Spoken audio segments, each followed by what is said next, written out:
ਜਦੋਂ 2017 ਦੀਆਂ ਚੋਣਾਂ ਨਜ਼ਦੀਕ ਸੀਗੀਆਂ ਤਾਂ ਉਸ ਸਮੇਂ ਇੱਕ ਮੌੜ ਮੰਡੀ ਦੇ ਵਿੱਚ 31 ਜਨਵਰੀ ਨੂੰ ਇੱਕ ਬੰਬ ਧਮਾਕਾ ਹੋਇਆ ਹੈਗਾ। ਉਹਨਾਂ ਦੇ ਜ਼ਖਮਾਂ ਤੇ ਮਲਮ ਵੀ ਨਹੀਂ ਲੱਗੀ ਉੱਦਾਂ ਦੀ।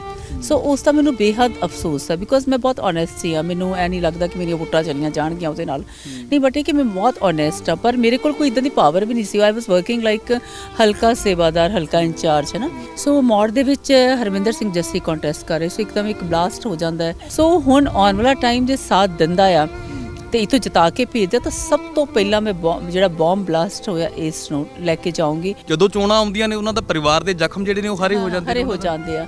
ਸੋ ਮੇਰੀ ਇਹ ਹਿੰਮਤ ਵੀ ਨਹੀਂ ਹੋਈ, ਸੱਚ ਜਾਣਿਓ, ਕਿ ਮੈਂ ਉਹਨਾਂ ਪਰਿਵਾਰਾਂ ਦੇ ਕੋਲ ਇੱਕ ਵੋਟ ਲਈ ਕਹਿਣ ਚੱਲ ਜਾ।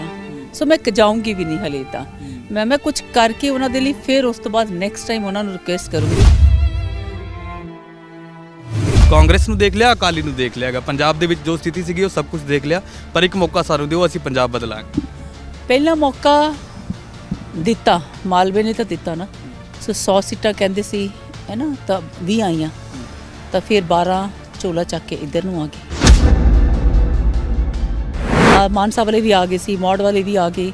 ਸੋ ਹੋਰ ਕਿੰਨੇ ਤੁਹਾਨੂੰ ਪਤਾ ਹੈ, ਰੂਬੀ ਵੀ ਆ ਗਏ। ਸੋ ਮੈਨੀ ਜਿਹਨੇ ਸੀ MLA ਸਾਰੇ 12 ਝੋਲਾ ਚੁੱਕ ਕੇ।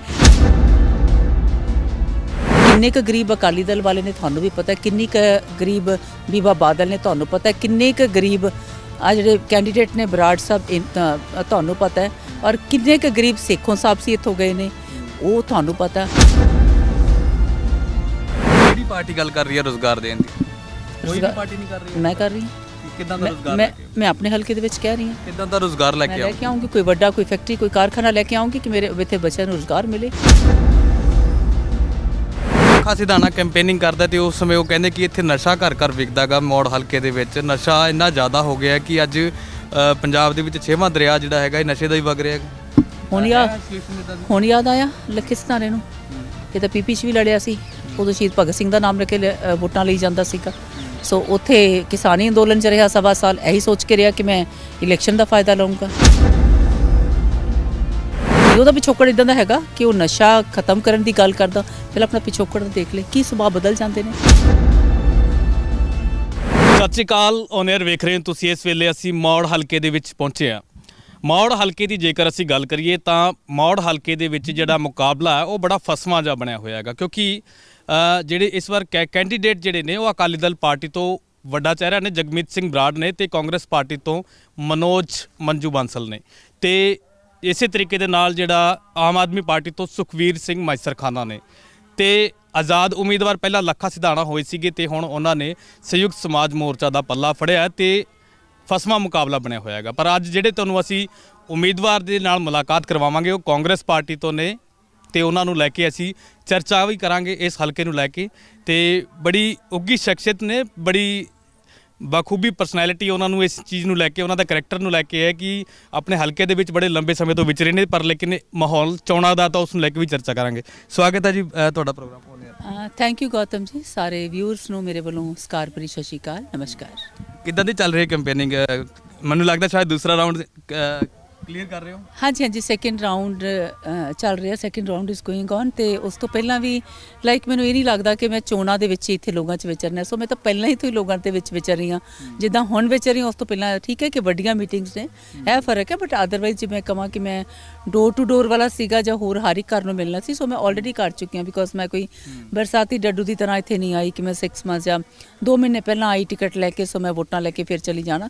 ਸੋ ਮੈਂ ਤਾਂ ਆਪਣੇ ਹਲਕੇ ਦੇ ਵਿੱਚ ਪਹਿਲਾਂ ਵੀ ਹਾਂ, ਸੋ ਪਹਿਲਾਂ ਹੁਣ ਆਉਣ ਵਾਲੇ ਟਾਈਮ ਦੇ ਵਿੱਚ ਆਪਣੇ ਹਲਕੇ ਮੈਂ ਦੇਖੋ ਅਸੀਂ ਵੈਸੇ ਤਾਂ ਸਵਾਲ ਜਿਹੜੇ ਕਰਦੇ ਹਾਂ ਤੇ ਉਸ ਦੇ ਵਿੱਚ ਕਿਤੇ ਨਾ ਕਿਤੇ ਅਸੀਂ ਤਿੱਖੇ ਸਵਾਲ ਕਰਦੇ ਹਾਂਗੇ, ਪਰ ਲੇਕਿਨ ਇੱਕ ਸਵਾਲ ਮੇਰਾ ਬੜਾ ਸੌਫਟ ਜਿਹਾ ਸਵਾਲ ਹੈ ਕਿ ਜਦੋਂ ਮੈਂ ਚੌਕੇ ਪਿੰਡ ਦੇ ਵਿੱਚ ਕਿਸਾਨੀ ਅੰਦੋਲਨ ਦੇ ਵਿੱਚ ਇੱਕ ਮੌਤ ਹੋਈ ਸੀ ਨੌਜਵਾਨ ਦੀ, ਤੇ ਤੁਸੀਂ ਉਸ ਸਮੇਂ ਉਸ ਪਰਿਵਾਰ ਦਾ ਦੁੱਖ ਵੰਡਾਉਣ ਦੇ ਲਈ ਉੱਥੇ ਪਹੁੰਚੇ ਸੀਗੇ, ਤੇ ਉਸ ਸਮੇਂ ਨਾ ਤਾਂ ਸ਼ਾਇਦ ਕੋਈ ਚੋਣਾਂ ਸੀਗੀਆਂ ਤੇ ਨਾ ਹੀ ਕੋਈ ਸਿਆਸਤ ਦਾ ਮਾਹੌਲ ਸੀਗਾ, ਪਰ ਤੁਸੀਂ ਉੱਥੇ ਪਹੁੰਚ ਕੇ ਆਪਣੇ ਨਿੱਜੀ ਫੰਡ ਕਰਕੇ ਉਸ ਨੌਜਵਾਨ ਨੂੰ ਪਰਿਵਾਰ ਨੂੰ ਆਏ ਸੀ, ਕਿਉਂਕਿ ਉਹਦੇ ਪਰਿਵਾਰ ਦੇ ਵਿੱਚ ਮਾਪਿਓ ਤੋਂ ਇਲਾਵਾ ਕੋਈ ਸਹਾਰਾ ਹੀ ਨਹੀਂ ਸੀਗਾ। ਇੱਕ ਨੌਜਵਾਨ ਬੱਚਾ ਸੀਗਾ, ਉਹ ਖੋਹ ਲਿਆ ਸੀ ਉਸ ਨੂੰ। ਉਸ ਦਾ ਵੀ ਮਾਹੌਲ ਦਾ ਥੋੜ੍ਹਾ ਜਿਹਾ ਜ਼ਿਕਰ ਸੋ ਕਰੀਬ 1 ਸਾਲ ਦੀ ਗੱਲ ਹੈਗੀ ਹੈ ਜਦੋਂ ਕਿਸਾਨੀ ਅੰਦੋਲਨ ਸੀਗਾ ਉਹ ਸਿਖਰਾਂ ਤੇ ਸੀ ਹੈ ਨਾ ਆਪਣਾ ਕਿਸਾਨ ਆਪਣਾ ਅੰਨਦਾਤਾ ਸਾਰਾ ਦਾ ਸਾਰਾ ਉੱਥੇ ਦਿੱਲੀ ਦੀਆਂ ਬਰੂਹਾਂ ਤੇ ਬੈਠਾ ਸੀਗਾ। ਸੋ ਉਦੋਂ ਕੀ ਹੋਇਆ ਕਿ ਠੰਡ ਇੰਨੀ ਸੀ ਤਾਂ ਨਿਮੋਨੀਆ ਕਾਰਨ ਬਹੁਤ ਸਾਰੀਆਂ ਮੌਤਾਂ ਹੋਈਆਂ। ਸੋ ਬਹੁਤ ਸਾਰਿਆਂ ਨੇ ਸ਼ਹਾਦਤ ਪਾਈ। ਤਾਂ ਉਹਦੇ ਵਿੱਚੋਂ ਕੀ ਹੋਇਆ ਕਿ ਕੁਝ ਪਰਿਵਾਰ ਸੰਪੰਨ ਹੁੰਦੇ ਨੇ ਕੁਝ ਨਹੀਂ ਹੁੰਦੇ। ਸਾਡੇ ਚੌਕੇ ਪਿੰਡ ਦਾ ਜਿਹੜਾ ਬੱਚਾ ਸੀ 18 ਸਾਲ ਦਾ ਇੱਕੋ ਇੱਕ ਸਹਾਰਾ ਆਪਣੇ ਮਾਪਿਓ ਦਾ ਸੋ ਚਲਾ ਗਿਆ ਨਿਮੋਨੀਆ ਦੇ ਨਾਲ ਚਲਾ ਗਿਆ।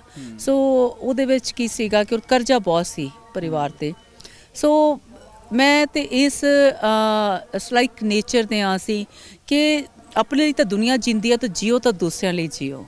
ਸੋ ਉਹ ਕੋਈ ਉਦਾਹਰਨ ਬਣੋ ਰੋਲ ਮਾਡਲ ਬਣੋ ਦੂਸਰਿਆਂ ਦੇ ਲਈ। ਸੋ ਕੋਈ ਆਸਾਨ ਨਹੀਂ ਕੀਤਾ ਸੀ ਕਿਸੇ ਤੇ। ਸੋ ਇੱਕ ਆਪਣਾ ਮੈਨੂੰ ਇੱਕ ਗੱਲ ਹੋਰ ਯਾਦ ਆਉਂਦੀ ਹੈ ਕਿ ਜਦੋਂ 2017 ਦੀਆਂ ਚੋਣਾਂ ਨਜ਼ਦੀਕ ਸੀਗੀਆਂ ਤਾਂ ਉਸ ਸਮੇਂ ਇੱਕ ਮੌੜ ਮੰਡੀ ਦੇ ਵਿੱਚ 31 ਜਨਵਰੀ ਨੂੰ ਇੱਕ ਬੰਬ ਧਮਾਕਾ ਹੋਇਆ ਗਾ ਅਤੇ ਬੰਬ ਧਮਾਕੇ ਦੇ ਵਿੱਚ ਬੱਚੇ ਜਿਹੜੇ ਸੀਗੇ ਉਹਨਾਂ ਦੀ ਜਾਨਾਂ ਚਲੀਆਂ ਗਈਆਂ। ਉਸ ਸਮੇਂ ਜੱਸੀ ਸੀਗੇ ਹਰਮਿੰਦਰ ਜੱਸੀ ਅਤੇ ਮੈਂ ਉਹਨਾਂ ਦੀ ਗੱਲ ਕਰ ਰਿਹਾ ਗਾ। ਤੁਸੀਂ ਉਸ ਸਮੇਂ ਕਿੱਦਾਂ ਦਾ ਮਾਹੌਲ ਸੀਗਾ ਉਸ ਸਮੇਂ ਤੁਸੀਂ ਗੱਲ ਜ਼ਿਕਰ ਕਰ ਸਕਦੇ ਹੋ? ਐਕਚੁਅਲੀ ਮੈਂ ਨਾ ਕੰਟੈਸਟ ਕਰ ਰਹੀ ਸੀਗੀ ਉੱਥੋਂ ਮਾਨਸਾ ਤੋਂ ਉਸ ਵੇਲੇ।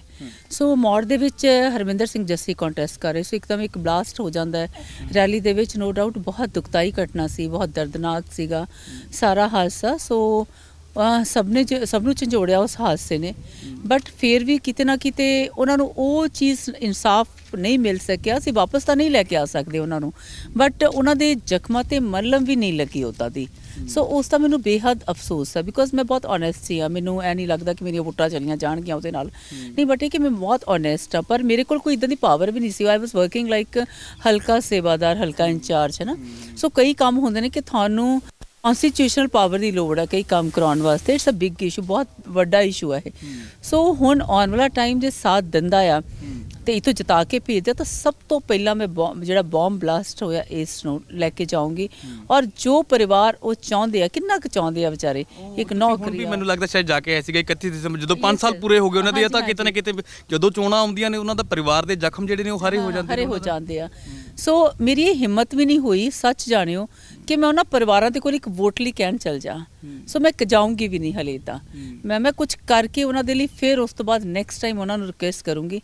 ਬਟ ਮੇਰੀ ਹਿੰਮਤ ਨਹੀਂ ਹੋਈ ਮੇਰੀ ਕੌਂਸ਼ੀਅਸ ਨੇ ਲਾਅ ਨਹੀਂ ਕੀਤਾ ਮੈਂ ਵੋਟਾਂ ਲਈ ਉਹਨਾਂ ਨੂੰ ਕਹਾਂ ਬਿਕੋਜ਼ ਮੈਂ ਉਹਨਾਂ ਲਈ ਕੁਝ ਕਰ ਨਹੀਂ ਪਾਈ। ਮੈਮ ਇੱਕ ਤੁਹਾਡੇ ਜੇਕਰ ਕੌਂਸਟੀਚੁਐਂਸੀ ਦੇ ਵਿੱਚ ਜੇਕਰ ਅਸੀਂ ਗੱਲ ਕਰੀਏ ਮੁਕਾਬਲੇ ਦੀ ਗੱਲ ਕਰੀਏ ਤਾਂ ਬੜਾ ਫਸਵਾਂ ਜਿਹਾ ਮੁਕਾਬਲਾ ਬਣਿਆ ਹੋਇਆ ਹੈਗਾ। ਹਰ ਕਿਸੇ ਦੀ ਇਹ ਸੋਚ ਹੋ ਰਹੀ ਹੈ ਕਿ ਮੌੜ ਦਾ ਕੀ ਹਾਲਾਤ ਨੇ ਮੌੜ ਦੇ ਵਿੱਚ ਕੌਣ ਅੱਗੇ ਚੱਲ ਰਿਹਾ ਹੈਗਾ। ਹਰ ਪਾਰਟੀ ਦਾ ਉਮੀਦਵਾਰ ਕਹਿ ਰਿਹਾ ਕਿ ਸਾਡੀ ਸਰਕਾਰ ਬਣੇਗੀ ਸਾਡਾ ਉਮੀਦਵਾਰ ਸਟਰੋਂਗ ਹੈ। ਕੀ ਲੱਗਦਾ ਹੈਗਾ ਤੁਹਾਨੂੰ ਵੈਸੇ ਵੀ ਓਨੈਸਟਲੀ ਤੁਸੀਂ ਗੱਲ ਕਰਦੇ? ਹਾਂ ਜਦੋਂ ਦੇਖੋ ਮੈਦਾਨ ਦੇ ਵਿੱਚ ਹੈ ਨਾ ਜੰਗੇ ਮੈਦਾਨ ਦੇ ਵਿੱਚ ਹੁੰਦੇ ਨੇ ਯੋਧਾ ਹੁੰਦੇ ਨੇ ਤਾਂ ਆਪਣੇ ਆਪ ਨੂੰ ਸਟਰੋਂਗ ਹੀ ਮੰਨਦਾ ਹਰ ਕੋਈ। ਸੋ ਕੋਈ ਆਪਣੇ ਵੀਕ ਨਹੀਂ ਮੰਨਦਾ। ਪਰ ਮੇਰੀ ਸੋਚ ਹੈ ਕਿ ਮੈਂ ਆਪਣੇ ਆਪ ਨੂੰ ਵੀਕ ਲੈ ਕੇ ਚੱਲਦੀ ਹਮੇਸ਼ਾ ਕਿਉਂਕਿ ਮੈਂ ਉੱਪਰ ਉੱਠਣਾ ਹੈ। ਮੈਂ ਇਹਨੂੰ ਮੈਂ ਸਮਝਣਾ ਹੀ ਨਹੀਂ ਕਿ ਮੈਂ ਜਿੱਤ ਗਈ ਹਾਂ ਹਲੇ ਮੈਂ ਤਾਂ ਮਿਹਨਤ ਕਰਨੀ ਆ। ਸੋ ਫਿਰ ਉਹ ਕਿਤੇ ਨਾ ਕਿਤੇ ਉਹ ਚੀਜ਼ ਮੈਨੂੰ ਮਿਹਨਤ ਕਰਨ ਦੇ ਲਈ ਪ੍ਰੇਰਦੀ ਆ ਕਿ ਹੋਰ ਮਿਹਨਤ ਕਰ। ਸੋ ਇਟਸ ਲਾਈਕ ਕਿ ਇਹ ਨਹੀਂ ਹੁੰਦਾ ਕਿ ਤੁਸੀਂ 70% ਮਾਰਕਸ ਲੈ ਲਏ ਇਟਸ ਓਕੇ। ਕਈਆਂ ਲਈ 70 ਵੀ ਠੀਕ ਆ ਬਟ ਕਲੀਅਰ 100 ਠੀਕ ਆ 100% ਠੀਕ ਆ। ਸੋ ਮੈਂ ਉਹਨਾਂ ਦੇ ਵਿੱਚੋਂ ਆ ਕਿ ਮੈਂ 100% ਲੈਣੇ। ਸੋ ਮੈਂ ਆਪਣੀ ਮਿਹਨਤ ਕਰਦੀ ਰਹਿੰਦੀ ਹਾਂ ਮਤਲਬ ਕਿਸੇ ਵੀ ਫੀਲਡ ਵਿੱਚ ਜੋ ਵੀ ਫੀਲਡ ਮੈਨੂੰ ਪਰਮਾਤਮਾ ਨੇ ਦਿੱਤਾ ਮੈਂ ਆਪਣਾ ਹਾਰਡ ਵਰਕ ਕੀਤਾ ਹੈ। ਸਭ ਤੋਂ ਪਹਿਲਾ ਸਵਾਲ ਇਹੀ ਲੈ ਲੈਂਦੇ ਤੁਹਾਨੂੰ ਤੋਂ ਆਪੋਜੀਸ਼ਨ ਪਾਰਟੀ ਦਾ ਸਵਾਲ ਹੈ ਇਹੀ ਆ ਕਿ ਜਿਹੜਾ ਸੁਖਬੀਰ ਸਿੰਘ ਮਾਈਸਰਖਾਨਾ ਨੇ ਉਹ ਕਹਿੰਦੇ ਨੇ ਕਿ ਆਮ ਆਦਮੀ ਪਾਰਟੀ ਨੂੰ ਇੱਕ ਮੌਕਾ ਦਿਓ। ਕਾਂਗਰਸ ਨੂੰ ਦੇਖ ਲਿਆ ਅਕਾਲੀ ਨੂੰ ਦੇਖ ਲਿਆ ਹੈਗਾ ਪੰਜਾਬ ਦੇ ਵਿੱਚ ਜੋ ਸਥਿਤੀ ਸੀਗੀ ਉਹ ਸਭ ਕੁਝ ਦੇਖ ਲਿਆ ਪਰ ਇੱਕ ਮੌਕਾ ਸਾਨੂੰ ਦਿਓ ਅਸੀਂ ਪੰਜਾਬ ਬਦਲਾਂਗੇ। ਪਹਿਲਾ ਮੌਕਾ ਦਿੱਤਾ ਮਾਲਵੇ ਨੇ ਤਾਂ ਦਿੱਤਾ ਨਾ।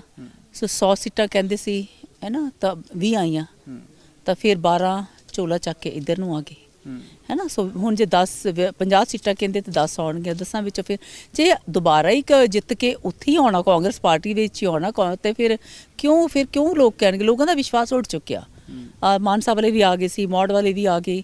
ਸੋ ਹੋਰ ਕਿੰਨੇ ਤੁਹਾਨੂੰ ਪਤਾ ਹੈ ਰੂਬੀ ਵੀ ਆ ਗਏ। ਸੋ ਮੈਨੀ ਜਿਹਨੇ ਸੀ MLA ਸਾਰੇ 12 ਝੋਲਾ ਚੁੱਕ ਕੇ ਆ ਗਏ ਸੋ ਮਤਲਬ ਝੋਲਾ ਚੁੱਕ ਕੇ ਆ ਗਈ। ਆਪਾਂ ਇਹ ਦੂਸਰੇ ਜੇ ਆਪਾਂ ਚੰਗੇ ਸ਼ਬਦਾਂ ਵਿੱਚ ਕਹਿਣਾ ਹੋਵੇ ਤਾਂ ਆਪਾਂ ਕਹਿ ਸਕਦੇ ਕਿ ਉਹਨਾਂ ਨੂੰ ਨੀਤੀਆਂ ਪਸੰਦ ਆਈਆਂ ਤਾਂ ਆ ਗਏ। ਜਗਦੇਵ ਸਿੰਘ ਕਮਾਲੂ ਇਸੇ ਹਲਕੇ ਤੋਂ MLA ਸੀਗੇ ਆਮ ਆਦਮੀ ਪਾਰਟੀ ਤੋਂ ਤੇ ਉਹਨਾਂ ਨੇ MLAਸ਼ਿਪ ਜਿਹੜੀ ਸੀਗੀ ਉਹ ਕਾਂਗਰਸ ਪਾਰਟੀ ਦੀ ਝੋਲੀ ਪਾ ਦਿੱਤੀ ਗਈ ਪਰ ਲੇਕਿਨ ਦਾਅਵੇਦਾਰੀ ਤਾਂ ਉਹ ਵੀ ਕਰ ਰਹੇ ਸੀਗੇ ਕਿ ਮੈਂ ਮੌੜ ਹਲਕੇ ਤੋਂ ਉਮੀਦਵਾਰ ਹੋਣਾ ਵਾ।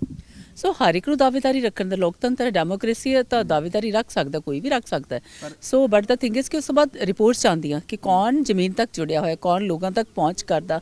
ਸੋ ਉਹ ਰਿਪੋਰਟਸ ਨੂੰ ਦੇਖ ਕੇ ਕੋਈ ਘਰ ਦੀ ਪਾਰਟੀ ਤਾਂ ਹੈ ਨਹੀਂ, ਸੋ ਇਟਸ ਅ ਨੈਸ਼ਨਲ ਔਰ ਇੰਟਰਨੈਸ਼ਨਲ ਲੈਵਲ ਪਾਰਟੀ, ਤਾਂ ਉਹ ਦੇਖ ਕੇ ਫਿਰ ਟਿਕਟ ਦਿੰਦੀ ਹੈ। ਸੋ ਕਿਤੇ ਨਾ ਕਿਤੇ ਫਿਰ ਮੇਰੀ ਮਿਹਨਤ ਨੂੰ ਤੁਸੀਂ ਕਹਿ ਲਓ ਕਿ ਤੁਹਾਨੂੰ ਲੱਗਦਾ ਸੀਗਾ ਕਿ ਮੈਂ ਇਸ ਵਾਰ ਉਮੀਦਵਾਰ ਹੋਣਾ ਗਾ? ਕੋਈ ਪਹਿਲਾਂ ਉਮੀਦ ਲੱਗੀ ਸੀਗੀ ਇਸ ਨੂੰ ਜਦੋਂ ਤੁਸੀਂ ਦਾਅਵੇਦਾਰੀ ਕਰ ਰਹੇ ਸੀ? ਜਦੋਂ ਕਮਾਲੂ ਸਾਹਿਬ ਆ ਗਏ ਸੀਗੇ ਮੇਰੇ ਕੋਲ ਇੱਕ ਚੈਨਲ ਵਾਲੀ, ਮੈਨੂੰ ਯਾਦ ਨਹੀਂ, ਆਏ ਸੀ ਇੰਟਰਵਿਊ ਲਈ।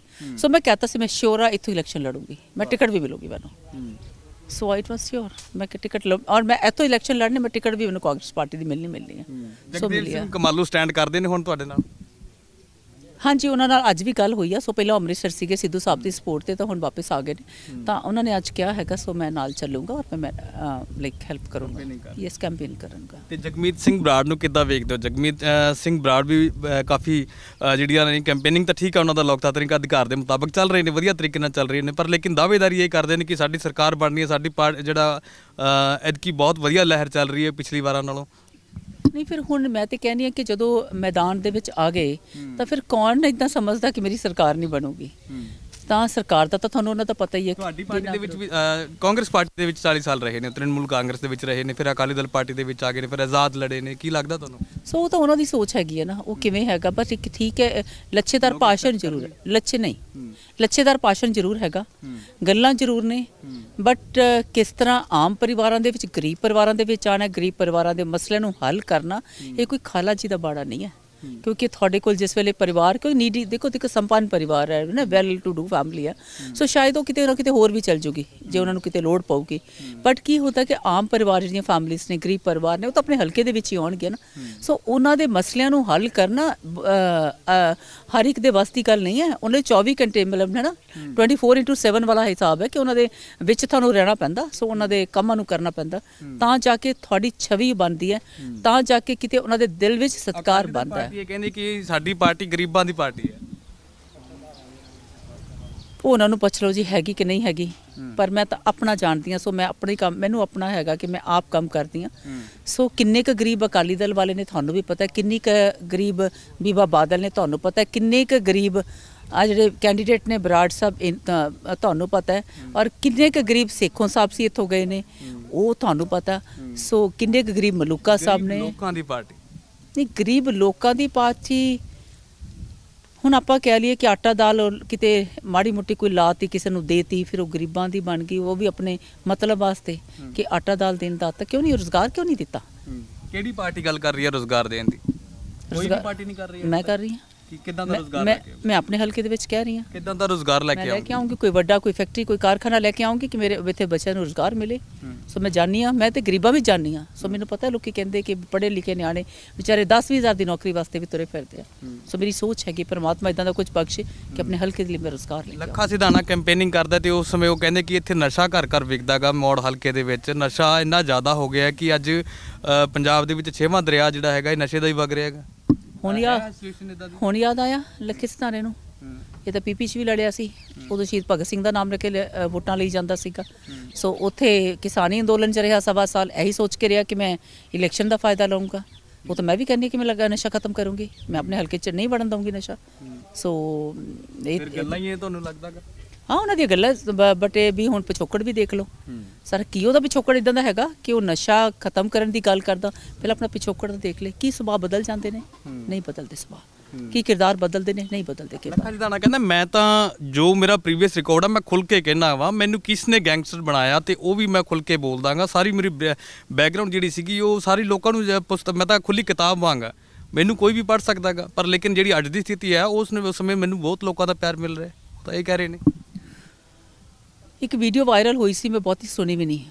ਉਹਦੇ ਵਿੱਚ ਸੀਗਾ ਕਿ ਆਪਾਂ ਨੇ ਕੀ ਲੈਣਾ, ਕੁਛ ਇਦਾਂ ਦਾ ਟਾਈਪ ਸੀਗਾ ਕਿ ਆਪਾਂ ਇਦਾਂ ਕਰ ਲਾਂਗੇ, ਆਪਾਂ ਇੱਕ ਵਾਰ ਕੋਈ ਗਰੰਟੀ ਨਹੀਂ ਲੈਂਦਾ। ਕੀ ਗਰੰਟੀ ਆ? ਆਪਾਂ ਬਦਲ ਜਾਾਂਗੇ, ਆਪਾਂ ਇਹ ਕਰਕੇ ਬਦਲ ਜਾਾਂਗੇ ਆਪਾਂ ਕੋਈ। ਸੋ ਇਹ ਤੇ ਹੁਣ ਦੀ ਆ ਵੀਡੀਓ, ਇਹ ਪੁਰਾਣੀ ਥੋੜੀ ਆ, ਹੈ ਨਾ। ਸੋ ਮਖੋਟਾ ਪਾਇਆ ਹੋਇਆ ਹੈ ਨਾ ਉੱਪਰ ਕਿ ਵੋਟਾਂ ਲਈਏ ਔਰ ਉਸ ਤੋਂ ਬਾਅਦ ਆਪਣਾ ਜਾਈਏ। ਸੋ ਲੋਕ ਦੱਸ ਦੇਣਗੇ ਤੁਹਾਨੂੰ। ਸਿਧਾਣਾ ਨੂੰ ਜਿਹੜਾ ਕਿਰਦਾਰ ਜਿਹੜਾ ਇਹਨਾਂ ਨੇ ਕਿਸਾਨੀ ਅੰਦੋਲਨ ਦੇ ਵਿੱਚ ਨਿਭਾਇਆ ਸੀ, ਕਿਤੇ ਨਾ ਕਿਤੇ ਲੱਗਦਾ ਤੁਹਾਨੂੰ ਫਾਇਦਾ ਜਾਂ ਨੁਕਸਾਨ ਉਹਨਾਂ ਨੂੰ ਮਿਲਦਾ ਇਸ ਚੋਣਾਂ ਦੇ ਵਿੱਚ? ਜਦ ਕਿਸਾਨੀ ਅੰਦੋਲਨ ਸ਼ੁਰੂ ਹੋਇਆ ਸੀ ਉਸ ਵੇਲੇ ਕਿਸੇ ਸਿਆਸੀ ਲੀਡਰ ਨੂੰ ਉੱਥੇ ਜਾਣ ਵੀ ਨਹੀਂ ਦਿੱਤਾ ਗਿਆ, ਬੋਲਣ ਵੀ ਨਹੀਂ ਦਿੱਤਾ ਗਿਆ। ਤੁਹਾਨੂੰ ਵੀ ਪਤਾ ਸਾਡੀ ਰੂਲਿੰਗ ਪਾਰਟੀ ਸੀ, ਇਵਨ ਉਹਨੂੰ ਵੀ ਇੰਟਰਫੇਅਰ ਨਹੀਂ ਸੀ ਕਰਨ ਦਿੱਤਾ ਗਿਆ। ਤੇ ਉੱਥੇ ਇਹ ਗੱਲ ਵੀ ਹੋਈ ਸੀ ਇਹਨਾਂ ਦੀ ਜਥੇਬੰਦੀਆਂ ਦੇ ਵਿੱਚ ਕੋਈ ਇਲੈਕਸ਼ਨ ਨਹੀਂ ਲੜੂਗਾ, ਇਹ ਤਾਂ ਫਾਇਦਾ ਨਹੀਂ ਉਠਾਊਗਾ। ਸੋ ਇਹਨੇ ਫਾਇਦਾ ਉਠਾਇਆ। ਸੋ ਕਿਤੇ ਨਾ ਕਿਤੇ ਮੈਨੂੰ ਲੱਗਦਾ ਵੀ, ਮੈਨੂੰ ਨਹੀਂ ਲੱਗਦਾ ਕਿ ਇਹਦੇ ਨਾਲ ਸਾਰੇ ਦੇ ਸਾਰੇ ਕਿਸਾਨ ਨੇ, ਹੁਣ ਮੈਂ ਪਿੰਡਾਂ ਦੇ ਵਿੱਚ ਜਾਂਦੀ ਹਾਂ, ਖੜੇ ਨੇ ਸਾਰੇ ਕਿਸਾਨ ਹੀ ਖੜੇ ਨੇ। ਸੋ ਦੇ ਆਰ ਵਿਦ ਮੀ, ਸਾਰੇ ਮੇਰੇ ਨਾਲ ਨੇ। ਅੰਦੋਲਨ ਵਿੱਚ ਵੀ ਸੀ, ਮੈਂ ਵੀ ਅੰਦੋਲਨ ਵਿੱਚ ਗਈ ਸੀ। ਮੈਂ ਆਪਣਾ ਨਿਊ ਈਅਰ ਨਵਾਂ ਸਾਲ ਵੀ ਉੱਥੇ ਮਨਾਇਆ ਸੀਗਾ। ਸੋ ਮੇਰੇ ਕੋਲੋਂ ਜੋ ਹਿੱਸਾ ਬਣਦਾ ਸੀਗਾ ਟਾਈਮ ਟੂ ਟਾਈਮ ਉਹ ਵੀ ਭੇਜਿਆ, ਜੋ ਮੈਂ ਕਰ ਸਕਦੀ ਸੀ ਉਹ ਵੀ ਕੀਤਾ। ਸੋ ਬਿਕੋਜ਼ ਅਸੀਂ ਰੋਟੀ ਖਾਣੇ 2 ਟਾਈਮ ਦੀ, ਸੋ ਹਰ ਇੱਕ ਦਾ ਆਉਣ ਦਾ ਤੇ ਇਹਦੇ ਨਾਲ ਕਰਨ ਦਾ ਹੱਕ ਸੀਗਾ। ਪਰ ਠੀਕ ਹੈ ਕਿ ਮੇਰੇ ਉੱਦਾਂ ਦਾ ਸ਼ਾਇਦ ਜੋ ਕਿਹਾ ਕਿ ਮੀਡੀਆ ਦੇ ਸਾਹਮਣੇ ਨਹੀਂ ਆਪਣੇ ਆਪ ਨੂੰ ਪ੍ਰੈਜ਼ੈਂਟ ਕੀਤਾ, ਬਟ ਅਦਰਵਾਈਜ਼ ਅਸੀਂ ਵੀ ਹੈਲਪ ਕੀਤੀ ਆ। ਚਲੋ ਇੱਕ ਸਵਾਲ ਇਹ ਵੀ ਹੈ ਕਿ ਚਲੋ ਦੂਸਰੀਆਂ ਪਾਰਟੀਆਂ ਤੋਂ ਵੱਖਰਾ ਤੁਹਾਡੇ ਕੋਲੇ ਕੀ ਐਸਾ ਜਿਹੜਾ ਤੁਸੀਂ ਲੈ ਕੇ ਜਾ ਰਹੇ ਹੋ ਏਜੰਡੇ, ਜਿਹੜੇ ਕਿ ਤੁਹਾਡੇ ਹਲਕੇ ਦੇ ਵਿੱਚ ਹੋਣੇ ਜ਼ਰੂਰੀ ਨੇ? ਕਿਉਂਕਿ ਇਸ ਹਲਕੇ ਦੇ ਵਿੱਚ ਕਿਹੜੀਆਂ ਵੱਡੀਆਂ ਸਮੱਸਿਆਵਾਂ ਤੁਸੀਂ ਗਰਾਊਂਡ ਲੈਵਲ ਤੇ ਵਿਚਰ ਰਹੇ ਹੋ, ਕਿਹੜੀਆਂ ਲੈ ਕੇ ਜਾਓਗੇ, ਪ੍ਰੋਜੈਕਟਸ ਕੀ ਨੇ? ਸਟੇਡੀਅਮ, ਆਊਟਡੋਰ ਇਨਡੋਰ ਗੇਮਸ ਲਈ ਸਟੇਡੀਅਮ, ਕਾਲਜ ਹੈਗਾ, ਕਾਲਜ ਵਿੱਚ ਪ੍ਰੋਪਰ ਸਟਾਫ ਨਹੀਂ ਹੈ। ਸੋ ਕੁਝ ਸਕੂਲ ਦੀ ਅਪਗ੍ਰੇਡੇਸ਼ਨ ਦੀ ਮੰਗ ਹੈਗੀ ਹੈ, ਸੋ ਉਹ ਕਰਨਾ ਐਂਡ ਰੁਜ਼ਗਾਰ ਦੇਣਾ। ਤੇ ਇੱਕ ਜਿਹੜਾ ਮੇਰੇ ਕੋਲ ਨਸ਼ਾ ਦਾ ਹੈਗਾ, ਨਸ਼ਾ ਮੈਂ ਨਹੀਂ ਵੜਨ ਦਊਂਗੀ, ਉਹ ਮੈਂ ਤੁਹਾਨੂੰ ਪਹਿਲਾਂ ਹੀ ਕਹਿਤਾ। ਤੇ ਐਂਡ ਦਾ 5th ਜਿਹੜਾ ਹੈਗੇ ਲੋਕਾਂ ਦੇ ਘਰਾਂ ਦੇ ਬੜੇ ਮਸਲੇ ਆ, ਜਿੱਦਾਂ ਕਿਸੇ ਕੋਲ ਪਲਾਟ ਹੀ ਹੈ ਨਹੀਂ ਗਾ, ਪਲਾਟ ਹੈਗਾ ਤਾਂ ਘਰ ਪੈਸੇ ਹੈ ਨਹੀਂ ਕਮਰਾ ਪਾਉਣ ਨੂੰ, ਕਮਰਾ ਹੈਗਾ ਤਾਂ ਛੱਤ ਡਿੱਗੀ ਪਈ ਆ, ਹੈਗੀ ਤਾਂ ਜਿਹੜੀ ਕੰਧ ਹੈ ਉਹ ਪਾਟੀ ਪਈ ਆ। ਸੋ ਇੱਦਾਂ ਦੇ ਇਹਨਾਂ ਤੋਂ ਪ੍ਰੋਬਲਮਸ ਤੋਂ ਮੈਂ ਨਿਜਾਤ ਦਿਵਾਉਣਾ ਚਾਹੁੰਦੀ, ਇੱਕ ਅਲੱਗ ਪੈਕੇਜ ਲੈ ਕੇ ਆਉਂਗੀ ਇਸ ਲਈ ਮੈਂ। ਸੋ ਰੁਜ਼ਗਾਰ ਦੇ ਲਈ ਕੀ ਲੈ ਕੇ? ਰੁਜ਼ਗਾਰ ਲਈ ਆਫ ਕੋਰਸ ਜਿੱਥੇ ਉਹਦੇ ਕੋਲ ਡਿਫਰੈਂਟ ਸਾਧਨ ਨੇ। ਹੁਣ ਬੀਬਾ ਇੱਥੋਂ ਫੂਡ ਪ੍ਰੋਸੈਸਿੰਗ ਮਿਨਿਸਟਰ ਬਣ ਗਏ ਤਾਂ ਉਹ ਲਿਆ ਸਕਦੇ ਸੀ ਇੱਥੇ ਕੋਈ ਨਾ ਕੋਈ ਫੈਕਟਰੀ ਵੱਡੀ 'ਚ, ਹੈ ਨਾ। ਸੋ ਬਟ ਨਹੀਂ ਲੈ ਕੇ ਆਏ, ਆਪਣੇ ਹਲਕੇ ਕਿਤੇ ਵੀ ਨਹੀਂ ਲੱਗੀ। ਇਵਨ ਬਠਿੰਡਾ ਤੋਂ ਚੱਲ ਜਾਓ, ਬਰੇਟਾ ਤੱਕ ਚੱਲ ਜਾਓ, ਹੈ ਨਾ, ਸਾਰਾ ਹਲਕਾ ਉਹਨਾਂ ਨੂੰ ਪੈਂਦਾ ਆ, ਤਾਂ ਕਿਤੇ ਵੀ ਨਹੀਂ ਲੱਗੀ, ਮਾਨਸਾ ਵੀ ਨਹੀਂ ਲੱਗੀ। ਸੋ ਮੈਂ ਚਾਹੁੰਦੀ ਕਿ ਇੱਦਾਂ ਦਾ ਕੁਝ ਹੋ ਜਾਏ ਕਿ ਪਰਮਾਤਮਾ ਮੈਨੂੰ ਕੋਈ ਇੱਦਾਂ ਦੀ ਤਾਕਤ ਬਖਸ਼ੇ, ਮੈਂ ਕੁਝ ਇੱਕ ਫੈਕਟਰੀ ਲੈ ਕੇ, ਵੱਡੀ ਕਾਰਖਾਨਾ ਲੈ ਕੇ ਆਵਾਂ ਕਿ ਬੱਚੇ ਜਿਹੜੇ ਰੁਜ਼ਗਾਰ ਮਿਲ ਜਾਵੇ ਉਹਨਾਂ ਨੂੰ। ਮੈਂ ਆਪਣੇ ਹਲਕੇ ਦੇ ਜਿਹੜੇ ਵੋਟਰ ਸਪੋਰਟਰਸ ਨੇ ਔਰ ਰਿਸ਼ਤੇਦਾਰ ਨੇ, ਸਾਕ ਸੰਬੰਧੀ, ਉਹਨਾਂ ਨੂੰ ਸਾਰਿਆਂ ਨੂੰ ਬੇਨਤੀ ਕਰਦੀ ਤੁਹਾਡੇ ਚੈਨਲ ਦੇ ਥਰੂ ਕਿ ਤੁਸੀਂ ਆਮ ਘਰ ਦੀ ਇੱਕ ਬੇਟੀ ਆ, ਹੈ ਨਾ, ਜਿਹੜੀ ਗਵਰਨਮੈਂਟ ਸਕੂਲ ਦੇ ਵਿੱਚੋਂ ਪੜ੍ਹੀ ਆ, ਜਿਹਨੇ ਕਾਲਜ ਵੀ ਪਾਸ ਕੀਤਾ ਤਾਂ ਉਹ 3-3 ਬੱਸਾਂ ਬਦਲ ਕੇ ਪਾਸ ਕੀਤਾ। ਸੋ ਤੁਹਾਡੇ ਦੁੱਖ ਦਰਦ ਨੂੰ ਸਮਝਦੀ ਆ ਕਿਉਂਕਿ ਜ਼ਮੀਨ ਤੋਂ ਉੱਠੀ ਹੋਈ ਆ। ਸੋ ਤੁਸੀਂ ਉਹਨੂੰ ਵੋਟ ਪਾ ਕੇ ਕਾਮਯਾਬ ਕਰੋ। ਔਰ ਉਹ ਇਹ ਤੁਹਾਡੀ ਜਿਹੜੀ ਆਮ ਘਰ ਦੀ ਬੇਟੀ ਆ, ਉਹ ਕਰਨਾ ਚਾਹੁੰਦੀ ਆ ਜੋ ਅੱਜ ਤੱਕ ਮੌੜ ਹਲਕੇ ਲਈ ਕਿਸੇ ਨੇ ਨਹੀਂ ਕੀਤਾ।